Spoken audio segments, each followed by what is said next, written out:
Well, we'll continue and conclude now our brief overview of the first 6 chapters of Daniel. This record of the conflict, there's a combination of things that take place here. There's a holy war going on. We're in Egypt again. We are defeating Pharaoh again. There's a war against the gods of Egypt. There are plagues against the gods of Egypt. We're about to have an exodus and come forth again. This is overlaid on top of the experience of the ark as it went into captivity to the Philistines and defeated the Philistines and came back with spoil.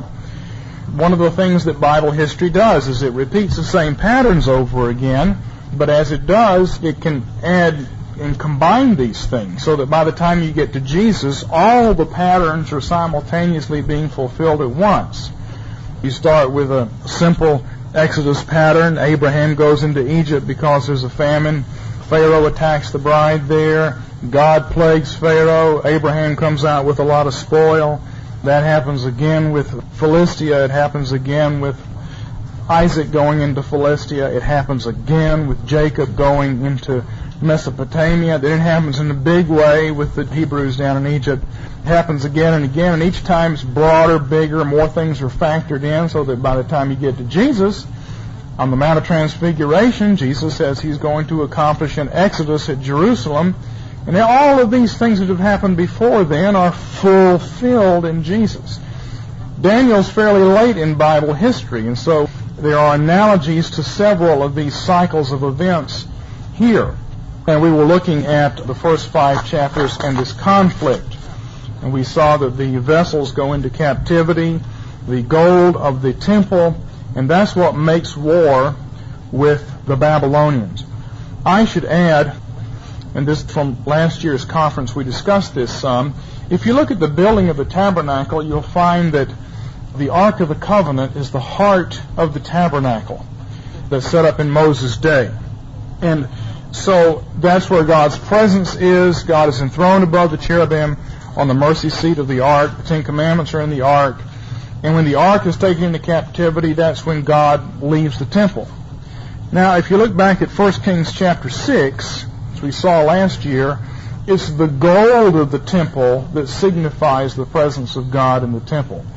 So Solomon builds this stone and wood structure of the temple. Then God appears to him and says, if you're righteous, I'll dwell in this temple. And then he starts to fill the temple with gold, and that signifies God moving in. And we don't read about the Ark of the Covenant anymore after that. Instead, we read that Pharaoh Shishak came in the days of Rehoboam and took all the gold out of the temple, kind of a preliminary desecration of the temple. And then we read in Daniel, not that the Ark of the Covenant was taken into captivity. Not the Ark is never mentioned here. Rather, it's the gold vessels that go into captivity. So in terms of the temple, it's no longer the Ark that's sort of the center and representative of God's presence, but it's the glory, all the gold in the temple, the gold on the walls and everything else that represents God's presence in the temple, because the temple is more glorious. So the gold and all these vessels go into captivity. Now, the initial captivity with Daniel, it's just some of the vessels go into captivity. By the time Nebuchadnezzar comes back to Jerusalem the 4th time, he takes everything. So eventually all the gold vessels go there, and as we'll see in a few minutes, the golden lampstand, which dates back to the tabernacle times, is there in the palace of the Babylonian king. So this furniture is going to war with God. Now, in Eli's day, the ark went into captivity to Dagon all by himself. God fights the battle alone. God does all the work, and his people do not participate in it at all. But this time, God goes to war, and he brings his people with him, and they have the privilege of participating with him. And there are a couple of things we can say about that. One is, they're more mature, and now they're mature enough to be drawn into service to where Daniel and his friends also go into captivity. The ark doesn't go alone. God doesn't go alone. And Daniel and his friends stand up to the false gods and engage in the conflict. In the fiery furnace, as we saw, it was Daniel's friends plus the angel of the Lord. Before, in Eli's time, was the angel of the Lord by himself. Now, some of his people are with him too. And the second thing we can say about that is that the first battle is always fought by Jesus alone, and our salvation is in Christ alone. But the second battle involves us as well. Jesus does the definitive initial work of defeating Satan by himself. But then, after having done that, in union with him, Paul says in Romans, God will crush Satan under our feet. So we are involved. There's two stages in the war. Jesus accomplishes the war by himself. Then in the second stage of the war, he draws us along with him. And we see that here. This second instance of the temple or tabernacle being taken into captivity, the people go along as well. And the conflict is not just between the vessels and the statue of Nebuchadnezzar, because Nebuchadnezzar builds a statue, but it's also between the vessels, the human vessels, and the wise men and rulers of Babylon. And so the battle is now taking place at both levels. And in chapter 1 we saw that there was an attempt to draw the young men completely into the Babylonian culture, change their names, give them a Babylonian education, and have them eat the Babylonian meal. And we're not specifically told exactly what the dynamics were involved in this meal, but that it was somehow or other, I think we should see this in somewhat sacramental terms, that you have the Word and you have the seal on the Word, you have this education, and you have this food and wine which somehow seals this education. And what the young men say is, we will receive the education, but we won't receive the sealing ordinance. You know, if you have a worship service and you don't have the Lord's Supper, your sermon isn't going to take because you don't seal it. You have to have the Lord's Supper to seal the Word. It's a seal on the Word. It's what our theology teaches us. Of course, most Presbyterians and Reformed people don't practice that, but they should. I mean, the logic of our theology is, if you want the sermon to really be sealed to the heart, you should follow it up with the sealing ordinance. Well, they don't allow this education to be sealed to them by participating in the food side. They insist on their own food, and I expressed my frustration with understanding all the dimensions of that last night, but I think at least that much I feel comfortable saying about it. They don't take the somewhat sacramental side of it. They don't allow the education to be sealed to them. They take an exception at that point. And they are victorious. God grants them victory. The king is impressed with them. They're vindicated. The second battle, of course, is the situation where Nebuchadnezzar sees the restoration era in terms of a tabernacle or a temple that's like a metal man. And the metal man is made of the metals that are sacred to the tabernacle and temple, and that signifies the temple in which God's people will live during this period of history. And then it will be replaced by the kingdom of God, the stone cut without hands, which is an altar and becomes a holy mountain. And because Daniel is able to interpret it, and because the interpretation pleases Nebuchadnezzar, I think we'd have to say Nebuchadnezzar likes hearing that he's the head of gold. He honors God. But then Nebuchadnezzar misinterprets this. He sets up his own obelisk, or we have pictures in books of descriptions that sometimes they put up giant spears. We don't know what this was, but there's some type of a golden image having to do with the head of gold in the statue. Nebuchadnezzar wants worship to be paid to him through this image. The young men cannot go along with it, and they are vindicated. And Nebuchadnezzar's false worship is defeated, and that's made clear in chapter 3. And in chapter 4, Nebuchadnezzar sees himself as the tree of the knowledge of good and evil, a tree of judgment, a tree of rule and dominion, that God has given to him the right to be a king. We start as priests. When we're mature enough, we're made kings. Adam was a priest. He came to the tree of life. If he had matured, he would have been allowed to eat of the kingly tree of the knowledge of good and evil. Nebuchadnezzar is a king, and he's been given the tree of the knowledge of good and evil, and he is ruling, but he's arrogant and proud, and so he's cut down for a period of time until he repents. And that seems to be the climax of this initial story. Nebuchadnezzar is converted. Nebuchadnezzar sings a hymn of praise to God that, under the inspiration of the Holy Spirit, is actually included in the text of the Bible. But that's not the end of the war, because we're still in Babylonian captivity. And so now we come to chapter 5, where we read that Belshazzar, the king, held a great feast for 1,000 of his nobles, and he was drinking wine in the presence of the 1,000. And when Belshazzar tasted the wine, he gave orders to bring the gold and silver vessels that Nebuchadnezzar his father had taken out of the temple that was in Jerusalem, in order that the king and his nobles, his wives, and his concubines might drink from them. And then they brought the gold vessels that had been taken out of the temple, the house of God that's in Jerusalem. The king and his nobles, and his wives, and his concubines drank from them. Then they drank the wine and praised the gods of gold, of silver, bronze, iron, wood, and stone. But you have made an idol out of this metal man that God has set up. The situation that God has set up in the world, they have committed idolatry with.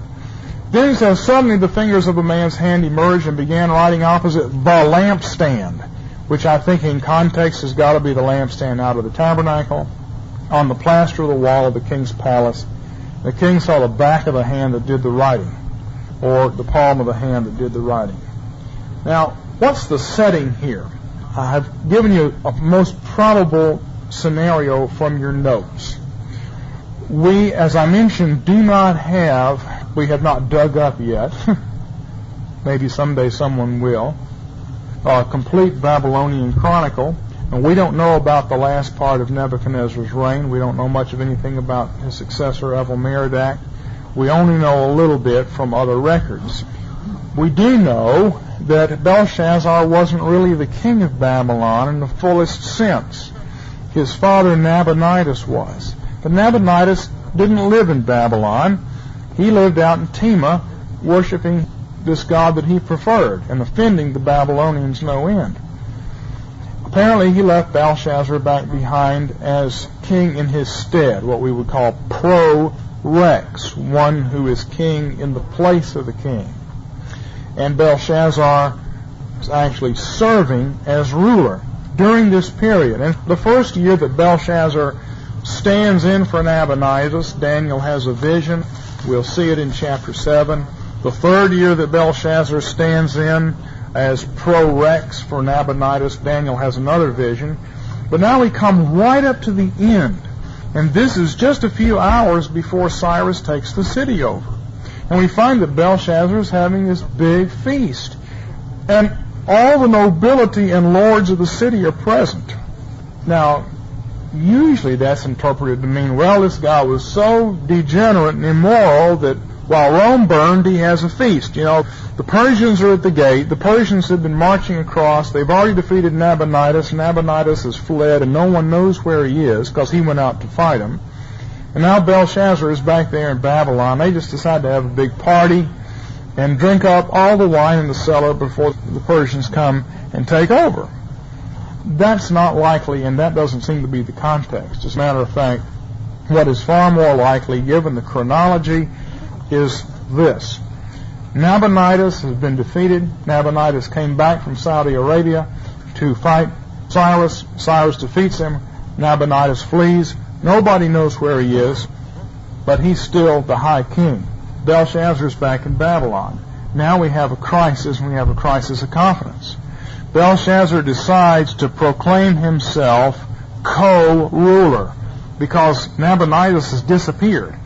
And so in order to rally the people around himself, he decides, and probably his advisors with him, that he'd better be crowned as actual co-ruler of the kingdom. This is a coronation feast then. For that reason, all of the nobility and lords of the city who are able to come there. And in terms of that, the vessels and symbols of all the captive nations are brought out as part of this coronation ceremony. Because when the king is crowned, part of what it means for the Babylonians, they had this statue of Bel, and the way the king would become ruler was he'd go up and shake hands with Bel. And he would receive the kingdom from the hand of Bel, or Marduk. Here's a statue of Bel or Marduk. He's the real God or king, you see. And then you shake hands with him and you receive from his hand the kingdom. That's the ceremony here. Well, part of that is the kingdom you're receiving is a kingdom over all these conquered nations. And so the symbols and representatives of these conquered nations are present at the coronation ceremony if you can do that. Now, of course, given the crisis of the situation, they couldn't call in representatives from all the nations, but they did have vessels of various temples, including Yahweh's temple there, that they could bring out as ritual affirmation that these are part of Babylonian dominion. So I think we should see this ritualistically. I think we should see this ceremonially and not as some type of Dionysian bacchanalian feast here. Belshazzar takes the first ceremonial sip of wine. Drinking wine is a symbol of kingship in the Bible. It's a symbol of maturity. And that's for obvious reasons. If you drink wine, you remember that it took a while to get used to drinking wine. It doesn't taste good the first time you have any, especially if they bring out good stuff. If they bring out the real good stuff, Pinot Noir or Cabernet Sauvignon, and you've never had wine before, it tastes horrible. People start with wine, they start with Lambrusco. Then after a while, that starts to taste like Coca-Cola, and they move up to blush. Oh, yeah, right. After a while, blush you can't drink that anymore, so they move up to white wine, see. And then after your palate has become used to white wine, you move to red wine. And if you watch the history of the United States the last 15 years, you'll see this. The whole generation that we call yuppies, which is my generation, they moved from blush to Chardonnay and to red wine. I mean, that's the progression. To Chablis. They moved from blush to Chablis and now to dry wines, which are Chardonnay and Cabernet. Now, it used to be 15 years ago, if you went into a wine store, there might be 2 or 3 Cabernet Sauvignons. Now there's 100 of them. I know you all know all about this. And then when your taste really becomes mature, you move to Scotch and then to single malts. But that's when you become Presbyterian. In real Presbyterian churches, of course, the Lord's Supper is a shot of Glenfiddich. Only kidding there, but if you are not used to alcohol, if you're not used to wine, when you take a sip of wine, all you taste is alcohol. You don't taste the bouquet, the fruity, nutty, smoky taste that the bottle says it has. It doesn't taste that way to you if you're not used to wine. It just tastes like alcohol. You have to get used to it. It is an acquired, mature taste. If you take a small baby that's used to mother's milk and you give it a bottle with some red wine, it's going to scream. You don't start off liking that. It's an acquired taste. So wine has to do with maturity, whereas bread has to do with the beginning of life. From the very earliest times, we eat bread, and bread is not a problem.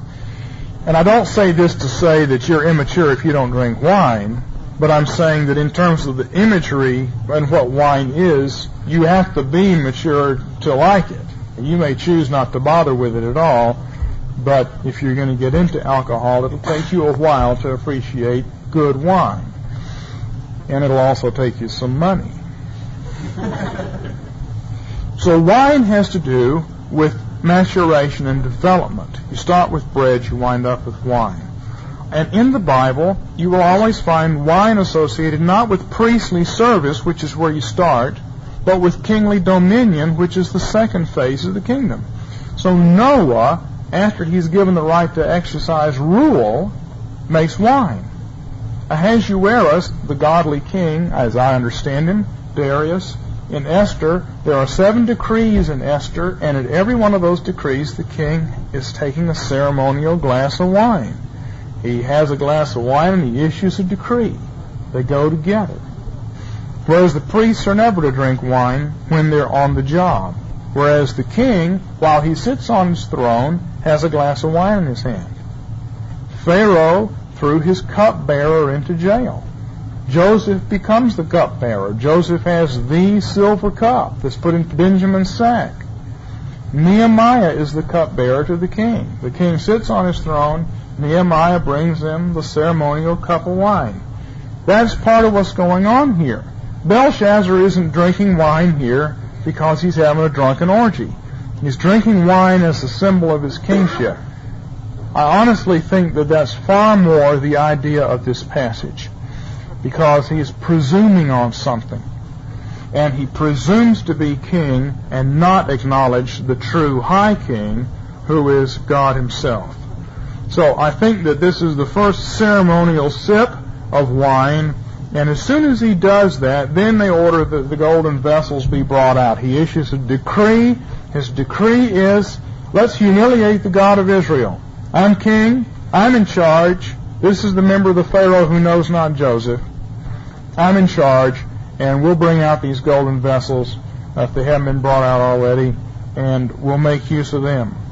Now, as soon as that happens, you have this room, and the gold of the temple is brought in, and the lampstand is brought into this room, and all of a sudden the room is Yahweh's temple. And all of a sudden all this is going on in Yahweh's temple. Now you're in trouble. Because now the conflict is joined.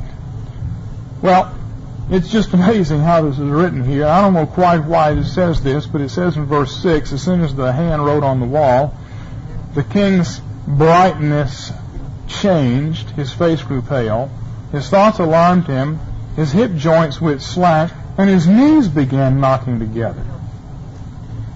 Now that symbolically means, I don't know what it symbolically means. I mean, we could say this is in here just for color, and if this was a novel, we'd say, yeah, this brings out just how scared he was. But when you're reading the Bible, you kind of wonder, why does the Holy Spirit call attention to this when there are all kinds of things the Spirit doesn't tell us about all kinds of other events? I don't know. But I think one thing it does indicate that is that his manhood, his humanity, is called into question by this. That is to say, he is shattered in the presence of God. This is the king. And all of a sudden the king has no presence in his physical form. He can't even stand up anymore. He's got to sit down. He's so scared. Because the real king is in the room. Well, you'll remember that he calls for the interpreters to read what's written on the wall. The reason, I imagine, is that it's written in Hebrew. And if you've ever seen Hebrew, you know that it can't be read. Even after 3 years of seminary, you can't read Hebrew. It just looks like chicken scratch. And worst of all, it's read backwards. It goes from right to left. So here these poor Babylonians, they don't know what this is. I imagine that's why they couldn't read it, that it was written in Hebrew. But maybe it was more a matter of not being able to figure out what it means, because what was written up there was a minna, a shekel, and a half a shekel. That doesn't mean a thing. All this hand comes out of heaven and writes on the wall pieces of money. What does that mean? Well, it takes the inspiration of the Holy Spirit with Daniel to figure it out. Well, Daniel comes after the Queen Mother tells Belshazzar that once upon a time, in the days of Nebuchadnezzar, his father, and really it's Nebuchadnezzar's grandfather, which in Hebrew is no problem, there was this Daniel guy who could interpret things. And so Daniel is brought in. And Daniel interprets what the hand writes on the wall. Now, what God has written is God's decree. And the decree is produced by the lampstand. You need to understand something about the lampstand. We're told this for a reason. We're not told that a hand just wrote on the wall. A hand wrote opposite the lampstand. Well, what is opposite the lampstand? Well, the golden lampstand of the tabernacle had a front and a back. Because, you remember what it looked like. You've all seen pictures of this menorah. It looked like a stylized almond tree with these curved branches, but sitting on the top of each one of these branches was a lamp, and the lamp was like Aladdin's lamp. It had one wick on it, and it faced out.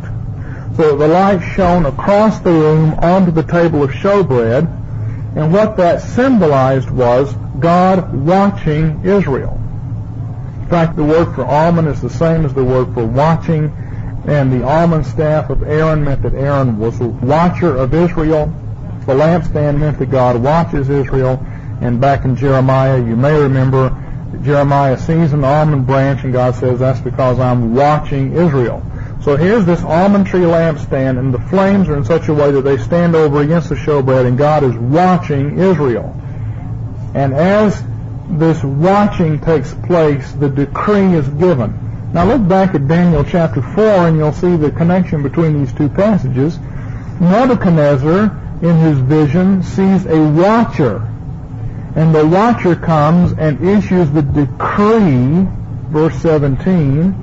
This is the decree of the watchers that Nebuchadnezzar is to be made into a beast for 7 periods of time. Well, now we have another decree from a symbol of watching. And the decree is Babylon's time is up. We're given these weights, and it means everything is weighed out. You have filled up the weight of your iniquity. You've been weighed in the balance and found wanting, and your kingdom is going to be given to the Medes and the Persians. Well, at the end of this, there's a victory, of course.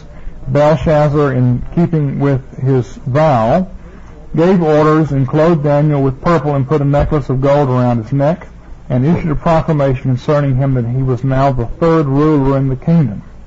He's 3rd because Nabonidus is still out there in the boonies somewhere as 1st ruler, and Belshazzar is the 2nd ruler, and Daniel is the 3rd ruler. But then Belshazzar is slain, and Nabonidus has disappeared, so who's in charge? Daniel's in charge.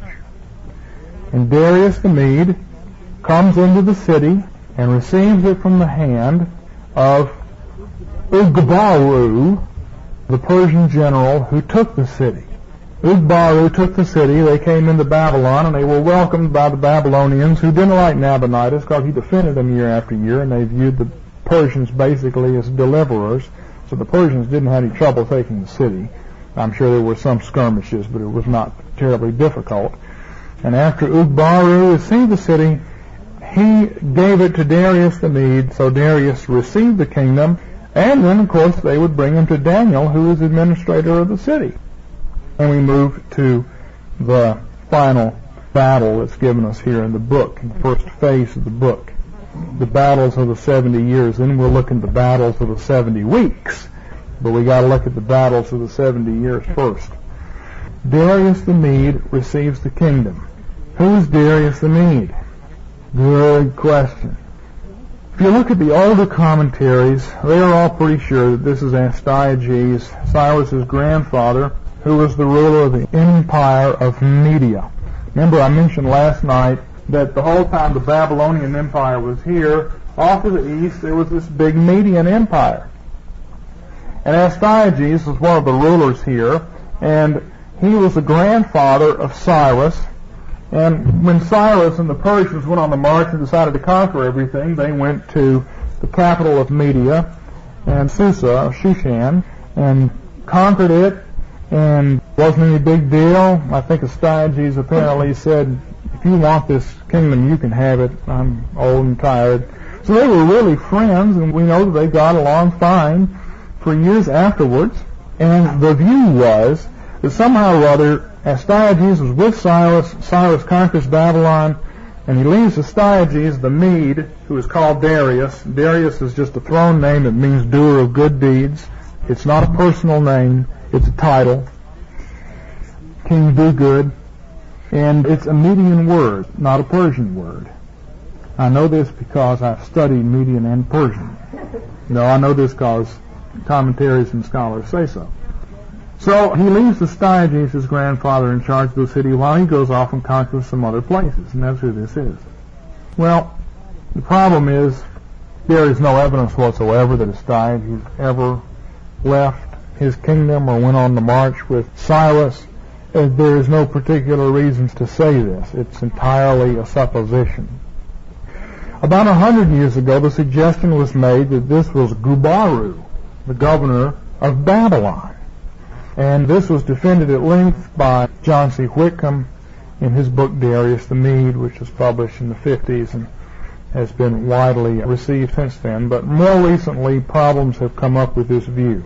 The first problem is apparent in the text, and that is that Daniel is being considered to be the governor of Babylon. So why would Gubaru, if he's Darius the Mede, consider giving Daniel his own position? Maybe he's planning to leave town or something. Second of all, Gubaru was governor, never king, and this is called King Darius in this passage and elsewhere in the book. But the major problem is that we have gradually gotten more and more cuneiform tablets and documents and chronicles up from the ancient world.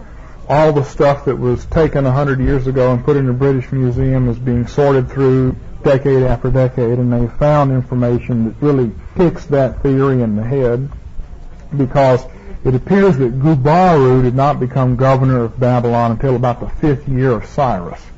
So this would not fit. Ugubaru, the general who conquered the city, died after about 2 weeks. And so it wouldn't be him, and it's not going to be Gubaru, the governor of Babylon, because he didn't come on the scene for 5 more years. And so scholars now increasingly think this is just Cyrus. It's another name for Cyrus.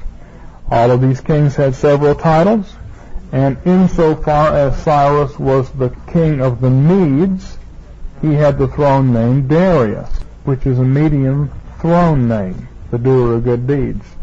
His actual personal name was Cyrus. As the ruler of the Persians, he was probably called Xerxes or Ahasuerus, which means the great king. He was probably also called Artaxerxes, which means the great house. But his own name was Cyrus. Now, the question is, why doesn't it say Cyrus the Persian received the kingdom at about the age of 62, which would solve everything? By the way, if Astyages was his grandfather, he'd have been a whole lot older than this. And we know Cyrus was pretty old. Cyrus only lasted about 8 years beyond this. So this age is about right for Cyrus. It's not really good for Astyages or someone else. Why is he called Darius the Mede? Well, scholars have come up with complicated explanations for that, but I think in terms of the Bible, the explanation is fairly simple. And that is the prophecies were that the Medians would conquer the Babylonians. In fact, the Persians did, but the Persians had taken Media first, and they were sister nations, and the same king was on both thrones. In Isaiah 13, verse 17, Isaiah, a couple of centuries earlier, says concerning Babylon, God says, I'm going to stir up the Medes against them, who will not value silver or take pleasure in gold. And the Medes will destroy the Babylonians. Similarly, Jeremiah, quite a bit more recently, has said in chapter 51, verse 11, or God says through Jeremiah, thus says the Lord, sharpen the arrows, fill the quivers. Yahweh has stirred the spirit of the kings of the Medes, because his purpose is against Babylon to destroy it. In verse 18.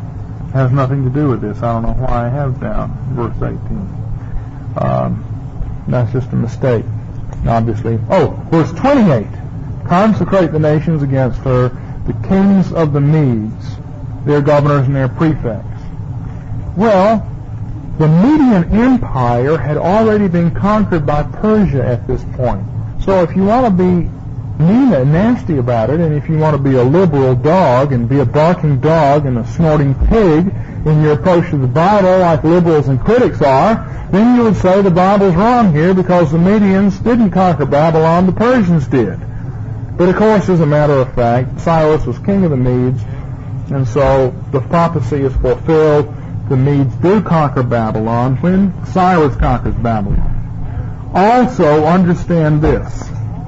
Nobody knew who the Persians were in Isaiah's day. They didn't hardly exist. They were a bunch of people living up in the mountains, and they were not widely known. Everybody knew who the Medes were. They had had an empire there for quite some time. So God says through Isaiah, the Medes are going to conquer Babylon. Jeremiah comes along. Jeremiah picks up the language. God keeps saying Jeremiah and Isaiah, but the Lord continues with Jeremiah the same language he'd already used in order to create continuity. Even though the Persians had begun to exist by this time, he still says the Medes will conquer, and now it comes true. Cyrus the Persian, who is Darius the Mede, conquers the kingdom. So there's no problem here. These are almost certainly the same person. Remember from our own history, or the history of a nation similar to ours, James VI of Scotland became James I of England, and they're the same person. So in terms of the initial conquest, the Bible wants us to understand the prophecy is fulfilled. The Medians conquered the kingdom. Now Darius is about 62 at this time, which is kind of interesting to me. If you take the 70 weeks consist of 7 weeks and 62 weeks and 1 week.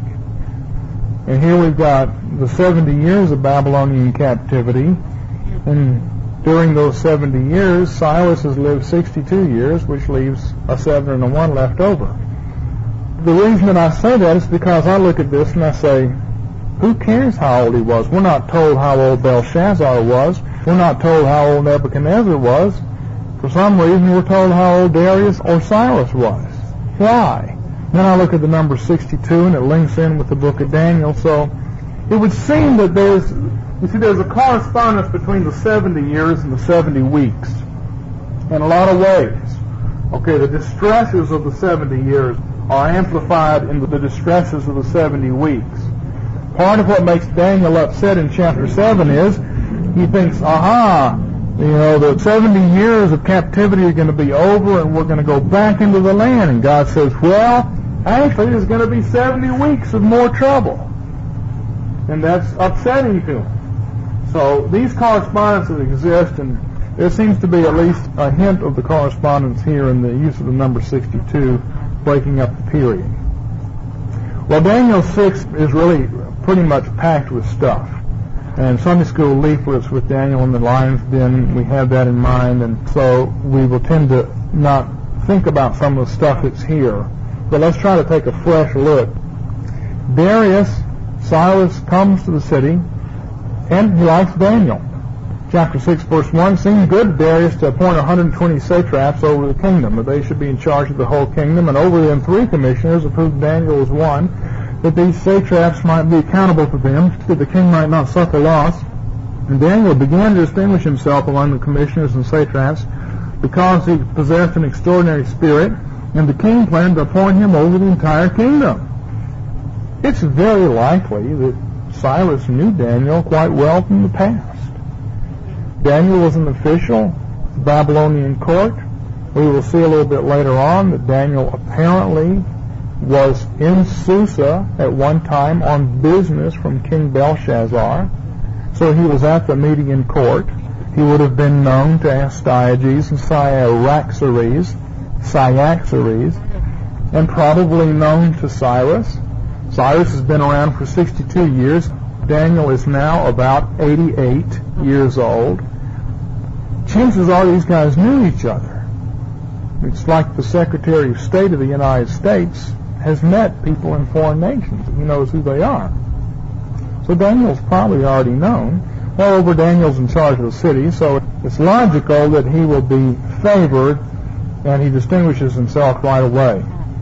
Well, we find that the others are jealous of Daniel. They don't want Daniel to have all the power, and they decide to attack him in terms of the law of his God. Now, this is very important, this word law. This whole chapter has to do with law. At chapter 6, verse 5, the men said, "We will not find any ground of accusation against this Daniel unless we find it against him with regard to the law of his God." We have a war of law in this chapter. Now, this is a direct assault on Daniel on the basis of his religion. I pointed out last night that this idea of being persecuted for your beliefs really starts to come up in the Restoration period. Up till this time in history, except for Jezebel, I don't know of any other time when God's people are persecuted because of their beliefs. But now, their beliefs, their religion, becomes the primary target or occasion for attacks against them. Now, when we look at this story, we find that Cyrus allows this decree to go out that no one may petition any god or man for 30 days. And then we find that when Daniel disobeys, Darius is upset. He worries about it all day. Daniel has to be thrown in the lion's den. The king stays up all night. He's worried. He goes to Daniel, says, "Are you still alive?" you don't get the picture that this guy Cyrus was an ego head who wanted to play God. So what was going on? Well, here again, there is some information from the history that helps us to put this in context. When Cyrus took over Babylon, the situation was extremely unstable. And to help stabilize the situation, what these guys apparently came to Cyrus and said was, let's unify the kingdom around you. Let's put down the chaos by telling everybody to bring petitions to you. Now, part of the reason for that was, once the Persians began to march against Babylon, Nabonidus and Belshazzar went through all the cities in the area and collected all the gods and brought them into Babylon, so that Babylon would be protected. You know, we've got all the different gods in here. None of these gods want their city to be taken, and so we bring all the gods in, and surely one of them will have enough strength to protect us from the Persians. None of them did, of course, but all the gods were there. So the people in the individual cities and provinces within the empire did not have their own gods. All their temples were empty, and all the gods and statues had been brought to the city. You know, here I am, I'm a Scythian. Well, probably not the Scythians at this point, but I am an Edomite, and I want to pray to Chemosh or to somebody, and one of these gods, and they're not around. They're in Babylon. Well, we have a nice system here. I make my petition to King Cyrus, and he'll pass it on to Chemosh. Since all the gods are here in Babylon, the king will be a go-between and give the messages to all the gods, and we'll go through him. So there's a certain reasonableness to this when you understand something of the chaotic situation. It's only going to last 30 days. It's to help establish the king as king. It gives time for the gods to be mailed on back to all of their cities. And in verse 8, O king, establish the injunction and sign the document so it may not be changed according to the law of the Medes and Persians, which may not be revoked. This law cannot be changed. Therefore, King Darius signed the document, that is, the injunction. Now, Daniel doesn't go along with this. Daniel knew the document was signed. He entered his house. Now, his roof chamber, he had windows open toward Jerusalem, and he continued kneeling on his knees 3 times a day, praying and giving thanks before God as he'd done previously. It says his windows were toward Jerusalem in the roof chamber, and he opened those windows and prayed toward Jerusalem. Why? Well, of course, Catholics and all of that stuff and say, well, you pray to the cross, you pray to the sacrament, God was in Jerusalem, and so they would pray toward Jerusalem. Well, no, for 2 reasons. One, God wasn't in Jerusalem. God had left Jerusalem, and he hasn't gone back. So he's not facing Jerusalem because God is there, and he's bowing toward where God supposedly is. It's open to Jerusalem because he's praying for Jerusalem. And we see that prayer for Jerusalem in chapter 9, where he prays for the city and for the people. And Daniel is the mediator of Israel, and he prays on behalf of Israel and the nations in his roof chamber. Notice we go up on the mountaintop, we go up on the rooftop, we go up on the upper room, we go up on the altar. Here again, we're up in the rooftop. Well, I don't think that this was immediately visible. I don't think you could see this from the street, but these guys knew that Daniel would do it, so they sent spies and they found it out. So they brought the charge against Daniel to Darius Cyrus. And Daniel's brought in before the king. Verse 14 says, as soon as the king heard this statement, he was deeply distressed and tried to figure out a way to deliver Daniel. And even until sunset, exerting himself to rescue him. How can I get around this? He tried all day, and now we start having an emphasis on time. Sunset. Then we're going to go through the night, and then we're going to have the sunrise. Then we're looking at a Passover type sequence here where deliverance takes place. Then the men come back and they say, recognize, O king, it's the law of the Medes and Persians that no injunction or statute that the king establishes may be changed. We'll see about that for 30 days. So the king gives orders, and Daniel's brought in and cast into the lion's den. The king says to Daniel, may your God, whom you constantly serve, deliver you. Then a stone is brought and put over the mouth of the den, and the king sealed it with his own signet ring, and with the rings of his nobles, so that nothing might be changed in regard to Daniel. Now that's new. This is something added to the picture. Now we're thrown into prison, we're taken into captivity, we'll be brought out in an Exodus-type situation, but now we have a stone over it with a seal on it. And of course what this does is it gives us a double picture. Up till now we've had the picture of coming out of Egypt, coming out of captivity, which is happening here. Cyrus is about to give his decree. The Babylonian exile is about to be over. The lions, as I said last night, represent Babylon. The lion's den is the Babylonian captivity. We're about to come out of it. We've got a new Passover. The Pharaoh's army is going to be judged, these wicked people, and we come out. But at the same time, laid over on top of that is coming up out of a tomb. And so when we get to Jesus, this is fulfilled. Stone is put over Jesus' tomb, and it's sealed. But you see how when the pattern repeats, more things are put into it each time, heading toward Christ. Well, Darius cannot save Daniel because the law cannot be changed. He's thrown into the den of lions, which in the context of Daniel, the next chapter, we're going to be told who the lions are, that they're the Babylonians. As an emblem of that, all night long the king worries about him. Verse 19, the king arose at dawn, at the break of day. See how the Spirit is emphasizing the passage of the night. And at that time, then Daniel reemerges. And there's an exodus out of the lion's den, and the king sees the vindication of Daniel. Now, the king decides that there is a higher law than the law of the Medes and the Persians. Very interesting here. First of all, the king has the malicious accusers of Daniel put to death, along with their wives and their children. They're also in the lion's den. And for some reason, the lions eat them, and that's the end of them. In fact, they had not reached the bottom of the den before the lions overpowered them and crushed all their bones. So they got it in midair. Then Darius the king wrote to all the peoples, nations, and men of every language who were living in all the land, "May your peace abound. I make a decree that in the dominion of my kingdom men are to fear and tremble before the God of Daniel. For he is the living God, enduring forever. His kingdom is the one that will not be destroyed. His dominion will last forever. He delivers and rescues and performs signs and wonders in heaven and on earth, who has also delivered Daniel from the power of the lions, delivered from Babylon." Now look what's happened. This decree of the law of the Medes and Persians cannot be changed for 30 days. Darius wipes it out.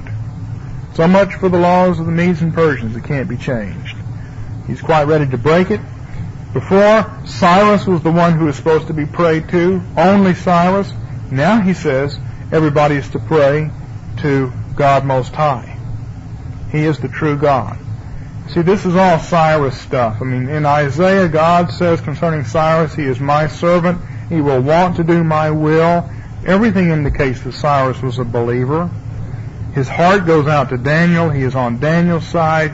He wants to serve God. And of course, the secular historians say, well, Cyrus sent all the gods back to all the temples. Yes, he did. But everything in the Bible indicates that he favored the Jews and said, I want this to be the main temple. So we have a complete reversal here. God's law is higher. But also, following on the Exodus pattern, when the Jews came out of Egypt, that's when God gave his law. And now, when Daniel and the Jews are coming out of captivity, we have an emphasis on the law of God, replacing the law of the Medes and the Persians. So it's at this point in Daniel that the law comes into focus, and it's the laws of God's kingdom that are higher than the laws of man. And that is the final victory here. And verse 28 says, so this Daniel enjoyed success in the reign of Darius and in the reign of Cyrus the Persian. Or you can just as easily read that in Hebrew, enjoy success in the reign of Darius, that is, or even in the reign of Cyrus the Persian. That's called exegetical conjunction, and it works perfectly well either way. And it makes a great deal more sense. Later on in the book, by the way, we find chapter 9 takes place in the first year of Darius. Chapter 10 takes place in the third year of Cyrus. And then chapter 11 refers back to the first year of Darius. I mean, this alternation back and forth almost certainly everything clicks with the idea that Cyrus and Darius are the same person. He was using the name Darius right to start with because he was coming as the Median conqueror of Babylon. And then he began to use the name Cyrus the Persian. Well, that concludes that survey. And there's one other thing I want to do this morning, but maybe there's some additional thoughts or comments on this whole section of Daniel. The real meat of the stuff we want to do in the conference is in the rest of Daniel, where it starts to get complicated, but I wanted to make this survey so that we do have some theological foundation for why the rest of Daniel does what it does. And essentially it's that there's a parallel between Daniel's captivity during the 70 weeks and the whole history of Israel during the 70 years and the whole history of Israel during the 70 weeks of years. There's a parallel between the deliverance of Daniel at the end of this time by Cyrus and the deliverance of Israel by the greater Cyrus, Jesus Christ, Michael the Prince, at the end of the 70 weeks. And so those parallels are important, and Daniel is structured this way for a reason. If you want to understand what's going on in all these visions at the end of the book and what they mean, part of what they mean is the stuff that we've just looked at. Will be played out again. God will deliver his people in the midst of living in a Gentile world. They will be inside this statue. There will be a furnace of persecution. There will be difficulties. The king of the war and the king of the south are constantly going to be marching through the land of Palestine, fighting each other. But in the midst of all that, God will protect his people just like he did in Daniel 1 through 6. So the book is unified around that idea, and the two sections are parallel to one another in their general concept. Are you suggesting this is in the first group? Daniel 6 happens in the first year of Darius or Cyrus the Persian. I would say it happens in his accession year. We'll look at the chronology in just a minute, and I'll fill that out just a little bit. Uh-huh. When did you say you thought the ark was removed from the temple? Or did you? I don't recall if the Bible says when it was. I don't think it did. I don't remember it saying it. Peter has a... No, I was going to say something else about that. Okay. So when these golden vessels are taken to Babylon, the ark is not mentioned in there, correct? Not that I recall. Attention is called to the bronze pillars, Jachin and Boaz, that are broken up, Right. but not to the ark. And is there any discussion of being carried out with Shishak at that point of taking? Well, that's one possibility, is that, in the 5th year of Rehoboam, that Shishak took it, and it was never there afterwards. If that were true, then there couldn't have been, there wouldn't have been any more days of atonement then. Well, that's why I don't think it was taken then. Even if it was absent, the Day of Atonement could still be done because you sprinkle it toward where God is in the room. And it may well be that the ark came back with Cyrus and it was there. It may be that the ark was there and that Antiochus Epiphanes took it away. I'm going to argue that after Antiochus Epiphanes there were no more Days of Atonement because there were no more Zadokite priests. And so once the Jews rejected the Zadokites as priests, there were no more Days of Atonement till Jesus. And it may be that the ark was taken off by Antiochus at that point, but we're not told. It may be in the Well of the Souls, unless it's in Washington, D.C. in a big warehouse. An additional step, when you talk about the ark is God's throne and then the sign of God's presence in the gold, then Jeremiah 3 talking about the return and calls Jerusalem the ark or the throne. Talking in context of talking about the ark, they shall say no more the ark of the covenant of the Lord, it shall not come to mind, nor shall they remember it, nor shall they miss it. At that time they shall call Jerusalem the throne of Jerusalem. So they begin to see this expansion aspect. Yeah. The whole city becomes then the ark chest. Yeah. Eric? We're right here in the land of the pine tree and fundamentals. So I'm interested in some of your preface and remarks concerning wine. We use wine exclusively and certainly all the Martians. The passage that appears to be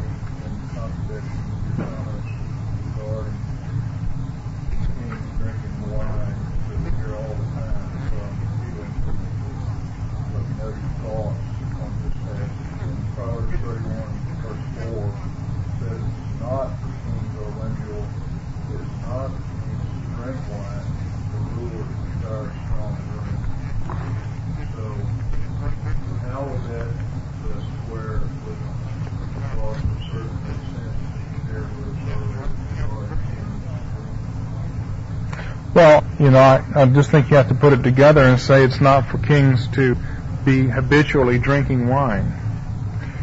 It's not a prohibition. You see, with regard to the priests in Leviticus 10, they are absolutely prohibited from drinking wine on the job. So they cannot take any symbol of rulership and authority. But obviously the kings do drink wine, but they're not to be addicted to it. So I just think you have to take it in the proverbial sense.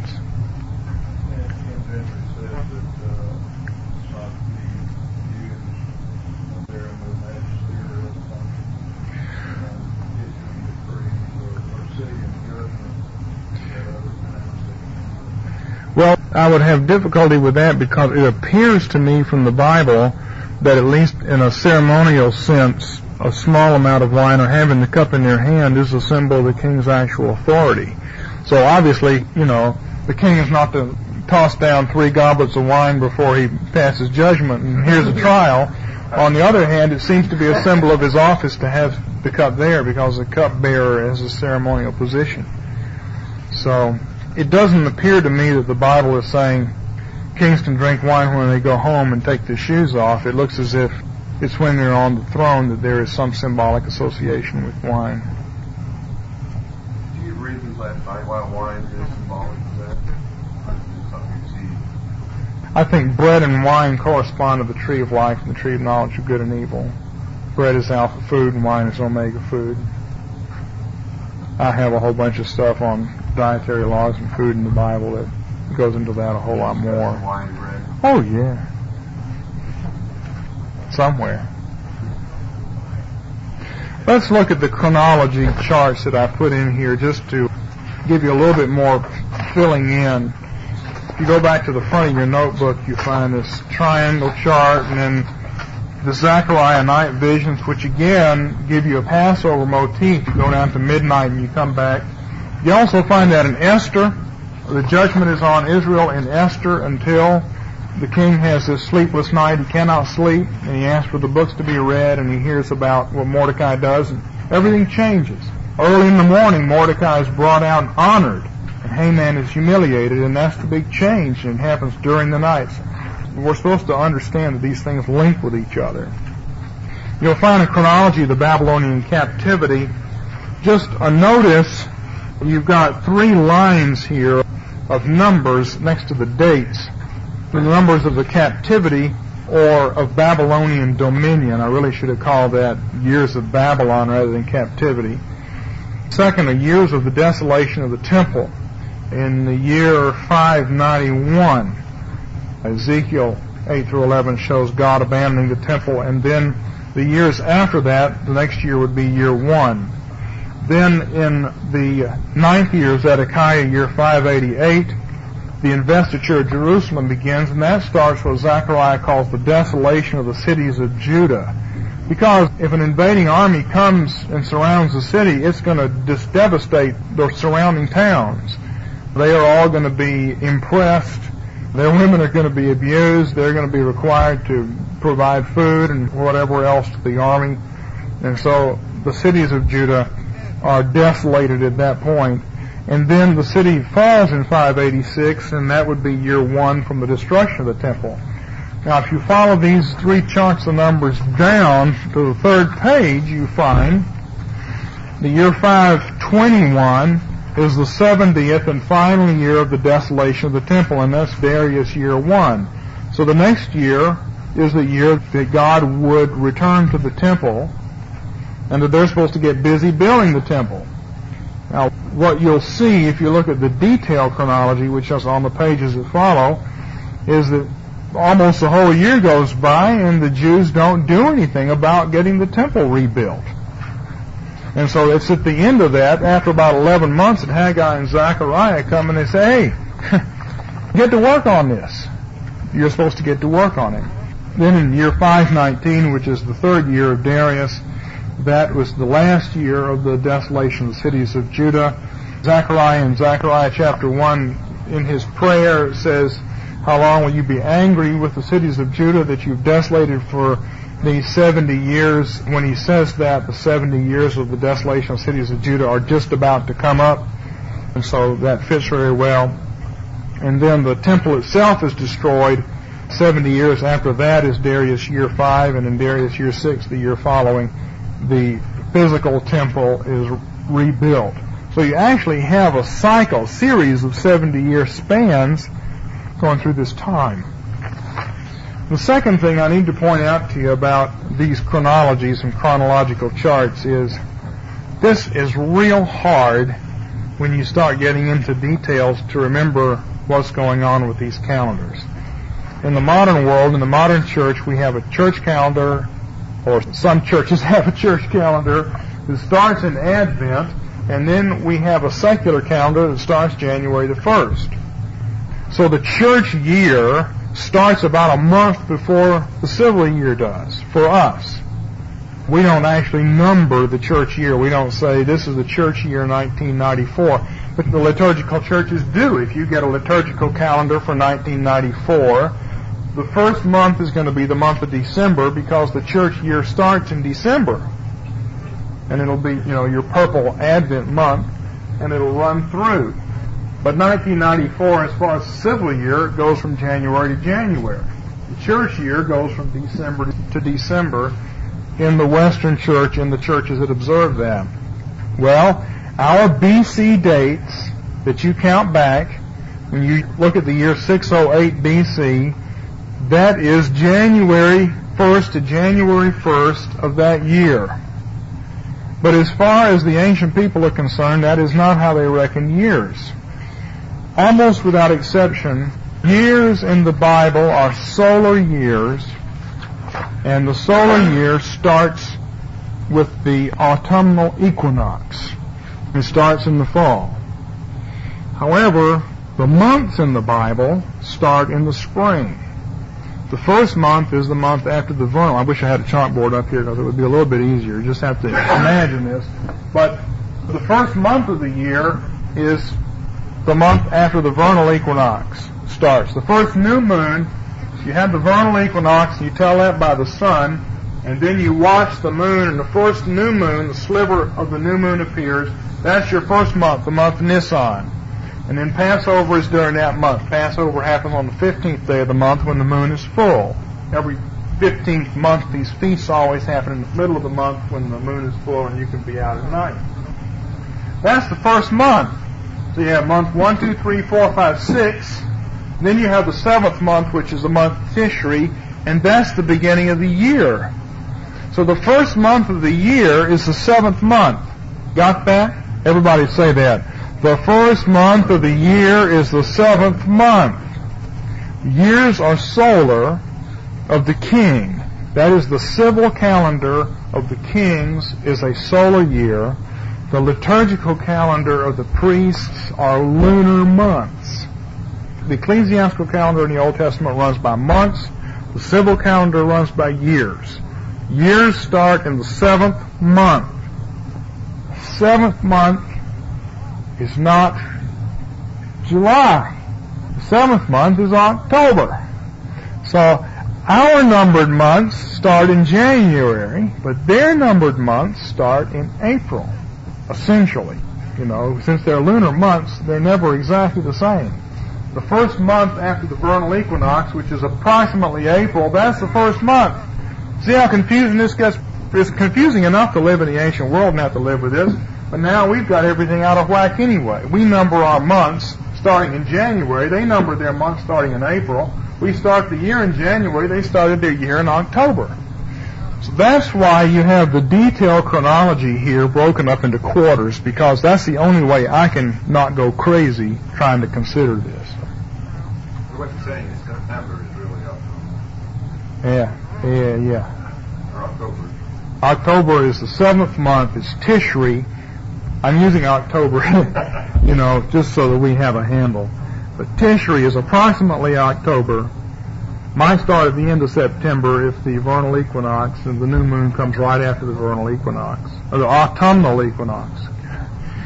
Look at this chart here, okay? Detailed chronology. Year 607 BC, 4th quarter, that's October, the 7th month, would begin the 2nd year of King Jehoiakim. Of course, these numbers go backwards. That makes it fun, too. Year 606 BC, the fourth quarter, which is October through December, October 1st, 1st of Tishri, would begin the third year of Jehoiakim. 605 BC, okay. In the second quarter of that year, which is April, May, and June, the Egyptians were defeated at Carchemish. During the third quarter, Nebuchadnezzar conquered Palestine and Jerusalem. Daniel and Jehoiakim were taken back to Babylon. Daniel's first partial year of education began. Nebuchadnezzar heard about his father's death and flies to Babylon. Well, he went there real fast. That's what that means. The fourth quarter is the beginning of the year. That begins the fourth year of Jehoiakim. By Jewish reckoning, this is where it gets fun too. Nebuchadnezzar's first year begins. This is a prophecy of Jeremiah 25. 604 BC. The first quarter, Nebuchadnezzar goes back and completes his conquest of Palestine. The second quarter, by Babylonian reckoning, Nebuchadnezzar's first year begins here. Because Babylonians had a church and state combined, they began their years in the spring. The Persians count their years from the spring. The Bible counts in years from the fall. So that's how this works here. Just keep reading. If you read this and think about it, you will not die. The fourth quarter of 604 BC. Jehoiakim year 5 begins. Nebuchadnezzar 2J, 2 by Jewish reckoning, begins. Daniel's third year of education begins. This is the first full year of Jehoiakim's servitude, who served 3 years and then rebelled. 603 BC. The second quarter, which are the months. These are our quarters here, okay? April, May, and June, right after the vernal equinox. Nebuchadnezzar's second year by Babylonian reckoning. That's how you read this. And I spent a whole lot of time on this. So you better read it. And look over on the next page at 591 BC. 591 BC, the second quarter, the beginning of the lunar months, months 1, 2, and 3, April, May, and June, Nebuchadnezzar's 14th year. June, July, and August, months 4, 5, and 6, coming right down to the end of the year, the biblical year. In that last month, just before the end of the year, God abandons the temple. So you got to count forward from there. What year? No, well, those are our years. The end of the 6th year of Zedekiah.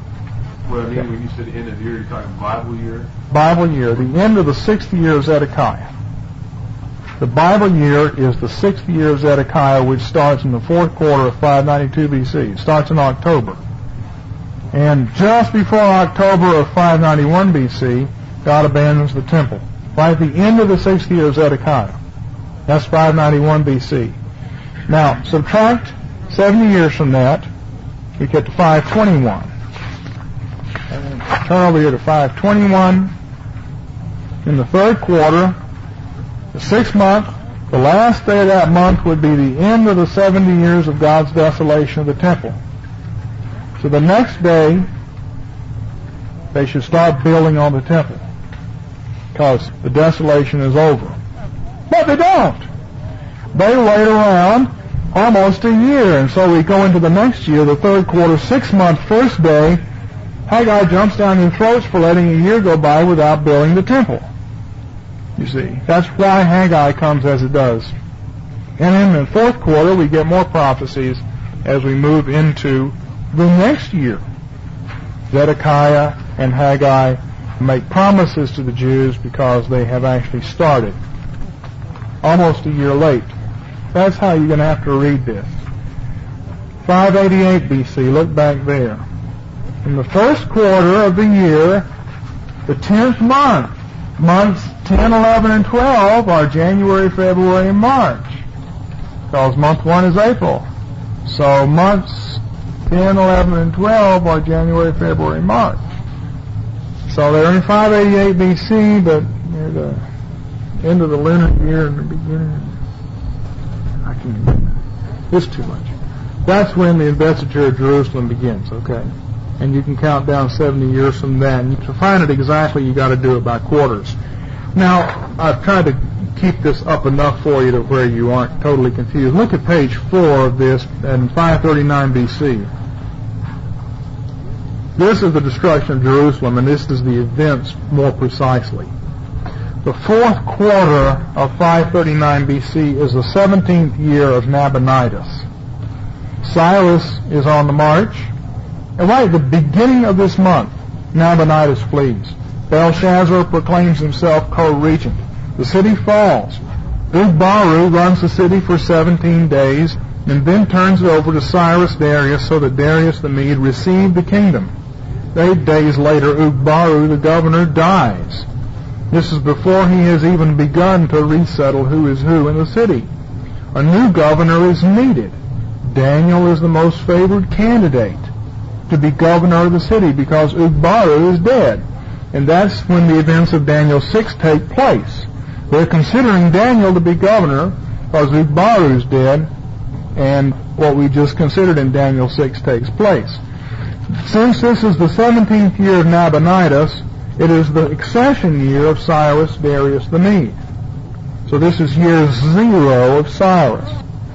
Now the 2nd quarter of the following year, in April, the spring, the 1st month, by Persian reckoning, Cyrus starts his 1st year. It's still year 0 by Jewish reckoning, but year 1 by Persian reckoning. And Cambyses becomes co-regent with Cyrus of Babylon. And Cambyses doesn't like any of the other gods. Doesn't like the Jews. The 4th quarter, beginning of that quarter, which is the 7th month, which is October, that's the beginning of Cyrus's 1st year. And when we get to Daniel 9, we find that Daniel's calculations lead him to the prayer of Daniel 9. At the end of that quarter, Cambyses is removed as king of Babylon, and we know that from history. Gabriel strengthens Cyrus, that's in Daniel 11:1, and Cyrus makes his decree. That's the beginning of the 70 weeks of years, and also the 7 weeks of years, and it's a Jubilee year because it's the 1st year. Now, that's when the decree comes. 538, 4th quarter, beginning of Cyrus's 1st year by Jewish reckoning. 1st quarter, this is months January, February, March, which are the 10th, 11th, and 12th months of the year by Jewish reckoning. Cyrus, having removed Cambyses who opposed the Jews, decrees the Jews to rebuild the temple. And then we look in Ezra. Ezra shows us the Jews traveling to Palestine, the Jews settle in, and right at the beginning of the 2nd year of Cyrus, the Feast of Tabernacles is celebrated. Ezra 3 says it happened in the 7th month, which is, of course, when it took place. And this is the 2nd year of their coming to Jerusalem. So you can follow this chronology now. If you read Ezra, Nehemiah, if you read Esther, you want to see how these events link together, I think I've got them all in here. I've got everything in Esther down here. Then if we look the next year, 536, Ezra tells us work began on the temple in the 2nd quarter. Opposition arises during that year. The 1st quarter of 535 BC, right at the beginning of Cyrus's 3rd year, opposition discourages the Jews from working on the temple, and they stop. Adversaries at Cyrus's court begin to frustrate the position of the Jews and Daniel. The 2nd quarter of the year, the 1st month on the 4th day, apparently Cambyses became co-regent with Cyrus and stood against the Jews. And Daniel goes into mourning for 3 weeks. We'll find this in Daniel 10. I'm just anticipating things here. And then God appears to him and gives him a vision. But you see, the chronology is quite exact and precise here, and we can link it in. So, yeah, he's kind of made ruler and then taken down. Apparently because we can only guess, but because he didn't like the Jews and Cyrus did, that may have had something to do with Cyrus removing them after a while. But now Cyrus is out conquering in Asia Minor, and Cambyses is in charge, and he puts a stop to the building project. So you can follow this down. Obviously, in this conference, we're not going to spend all kinds of time in infinite detail following this, but I hope it's helpful to you in your studies later on. And then finally, We have a chart from Alexander the Christ, which we will glance at when we get to Daniel 11, and follows it down, and that's here at the end of it. And I'll try to give you a picture of who was high priest when. These are approximate. We don't know exactly when some of these high priests took over, but it's pretty close. And then the rulers of Syria are on the left and of Egypt are on the right, until that becomes irrelevant. And then the high priests are given, on down to the end of this period. After that, you have some charts that I have from years ago. I didn't make these, actually, that give a more detailed chronology of the high priests. There are 3 pages of that, carrying on down to the time of Herod. And again, that's just for your general information and help. The Babylonian year begins on the same month as the Jewish liturgical year. Yeah. I think because the king is a high priest, they don't distinguish between church and state. Could you explain all that stuff about the months and years? No. It's simple. You just have to engage in modular arithmetic.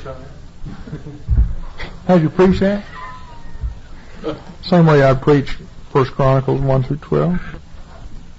Any serious question or discussion or comment?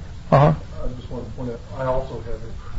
Oh, that's right. From Alexander to Herod with more details about Yeah. Yeah, Peter has, at the end of his notes that you got this morning, more detailed and explanatory chronology here. It's done in a somewhat different way. It'll help fill in. So keep all this stuff, because it's really important. Mickey? I do have a serious question. And it's about your sources for this.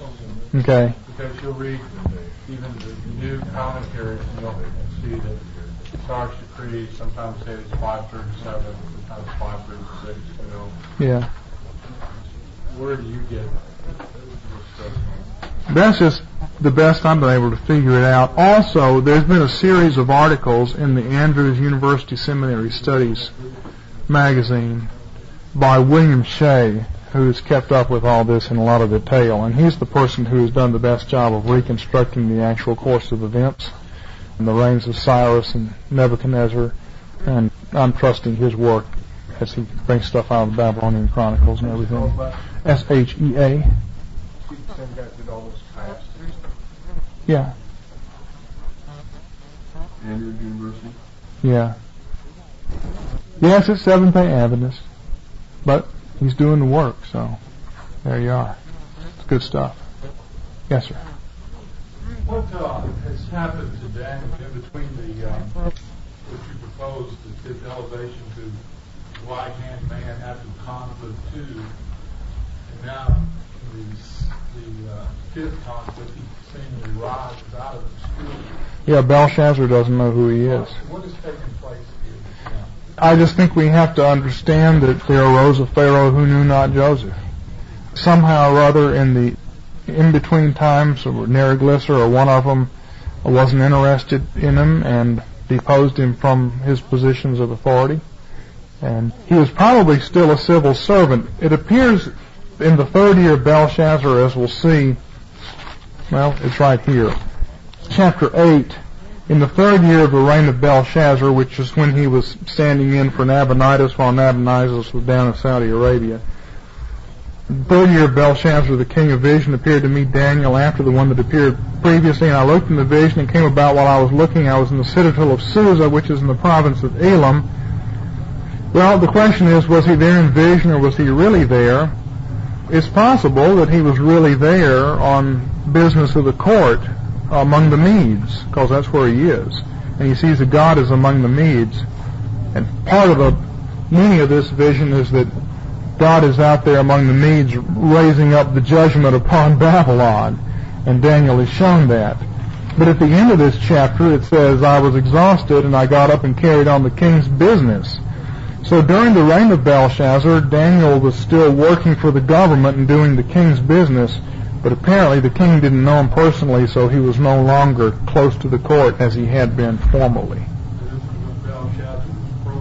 Yeah. Has to be. That's our best reconstruction. From the standpoint of fathers passing on to their sons, it would be just as important for Nebuchadnezzar to pass on to his sons and so forth that they were going to become king. Knowledge or covenant keeping knowledge, and perhaps that would take place.